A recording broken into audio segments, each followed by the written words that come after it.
My husband asked me to choose between open marriage or nothing. I chose nothing. We got a not-so-classic shotgun wedding to give ourselves better chances of receiving custody of his half-sister when their mom suddenly passed away. Despite only being 20 and 21 years old, we did receive full legal custody over her absent father. This information sets the tone of our relationship with the sacrifices we made together and the things we each had to give up personally to raise this beautiful little girl. Years later, we still haven't had any children together. His sister is now 17 and moved in with an older, more financially privileged aunt last year. Over the past year of this newfound alone time, I feel like we have flourished with each other personally and as a couple. We never fight, arguments are rare, and we are pretty good at coming to an understanding or apologizing when necessary. I feel we had a pretty healthy relationship. I receive flowers no less than 10 times yearly, and we go on little vacations together. We have been happy for the past few months. I guess a bit of the spark sputtered out for a while, but I feel that's normal for a relationship as long as ours. My husband seems like he has been depressed because of the timing of losing both his mom and dad in the same year. It's October, and the holidays are coming. I know it's tough for him, so I get it and try to be there. He had previously planned a suicide attempt because of family issues before we met, so I take his mental health very seriously. But one day, he sat me down for a serious conversation and started by saying he wanted to open up our relationship. My heart dropped, but I stayed silent and let him talk. He doesn't go into why. He just jumps right into rules and explains how he wants me to find someone before he starts looking for someone. When I asked him why, he couldn't explain it and fumbled his words. I asked him if he already had someone in mind for himself, and of course he denied it. I couldn't help it. I blew up. This proposal blindsided me. I slept on the couch after my outburst, and he didn't even try to come after me to explain anything, which kind of made me feel worse. I had never felt so unwanted in my life than in that moment. I have never thought I was the kind of girl to be open to that relationship. I will never judge anyone for wanting to live that life, but it's not for me. He went to work the next day, but I had the day off and thought about my situation. After crying for hours, I realized that this was the end of our marriage. Even suggesting an open marriage was a deal breaker for me. While he was still at work, I moved all his stuff out of our bedroom into his sister's old room. Technically, it's a spare room now. When he came home from work, he insisted we discuss his proposal. After discussing more about why he wants this, I've realized several things. He is way kinkier than he lets on, and is disappointed with our bedroom life. He knows I'm not on the same level and doesn't want to push me past my boundaries to try things he knows I won't like. When I asked how he knows I won't like to try these new things, he explained they are an escalation of things he already knows I'm not down for,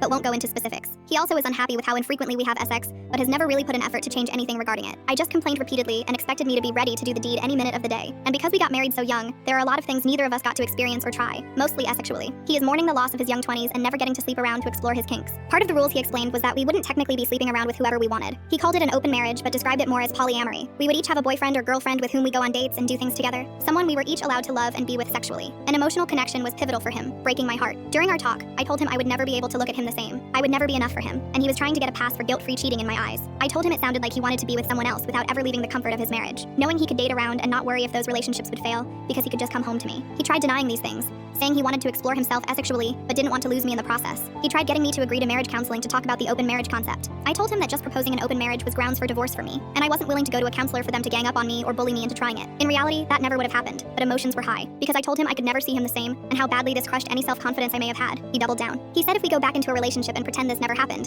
then he would end up cheating on me. For him, it was open marriage or nothing. I chose nothing. Divorce papers were filed exactly 1 week later. He was very hurt and angry that I could jump right to divorce and kick him out of our bedroom so fast, but I refused to be a second choice or have to fight for his attention.